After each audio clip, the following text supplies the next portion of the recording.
Right, hey guys, here we are, hole 3, and back pin location. See a tailwind. This is a tough pin to hold out, but it's also dependent upon second wind. Some winds will be easier than others. Typically, I might try to overpower this drive. Probably not going to do that with this much. I do think with my Fusion 7, so you're going to see I'm just going to come off of that. All we're trying to do is hopefully get it up to kind of a max-ish short iron. Even if we're at long iron, that's okay too.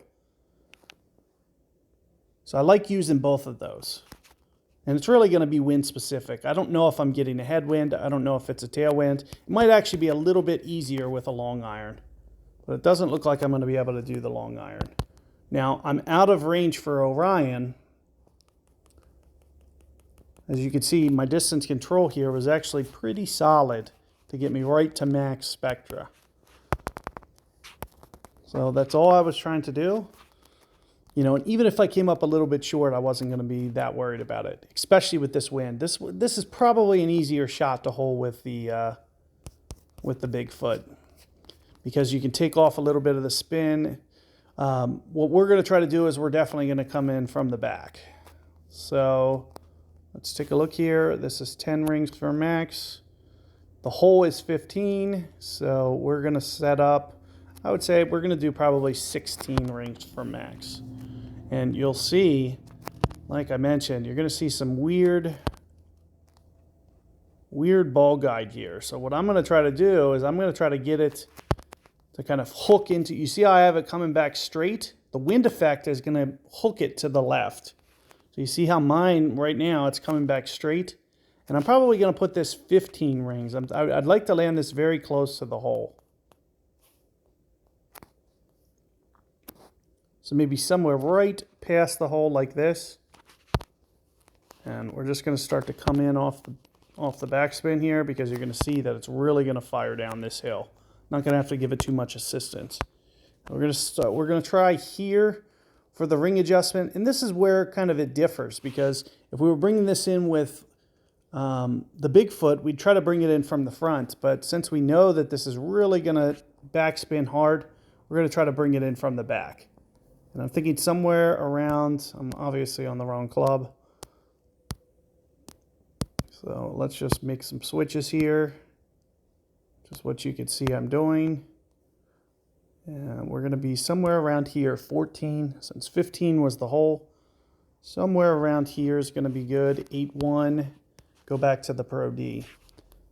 We're essentially going to be almost pulling to max here. So right here, 10-4, 10-5. Keep it in mind that we are pulling up to higher ground, but it also, you know, almost goes down this hill just slightly as well. So let's try right around here, and around 10-5. Should be spot on. I said 10-5, right?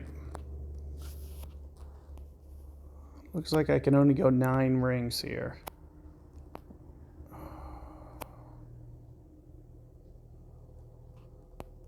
Because of my zoom. So I'm only going to go 8. And the reason is because the rings are slightly different sizes. So I'm going to still, since I've gone 8, I still need to go 2.5. So keep that in mind. And we're going to pull our half on one of these white rings, because you could see that the we need, you know, if it was a full bullseye, we would still need two white rings basically.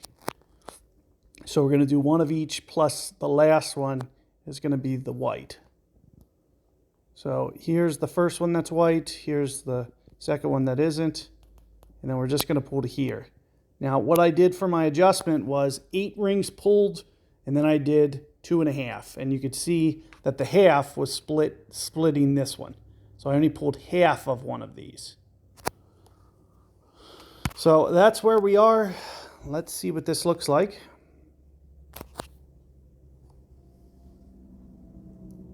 And watch the wind direction, how it pushes it back towards the left. And right over the cup. So you can see how I had it hooked to the right just a little bit. But what ends up happening, since the wind's pointed to the left, it starts hooking back to the left. And just came back just a little bit too hard, but you could see that I predicted the wind effect almost perfect. The only thing I didn't do is I didn't check up my ball guide just enough. But you can see very good adjustment there, very good opportunity to pick up that stroke, even with the Pro D1, you know, free-to-play ball, something that you win for free in these tournaments. Still good opportunities. So keep all that in mind. Good luck. I'll see you guys on the next one.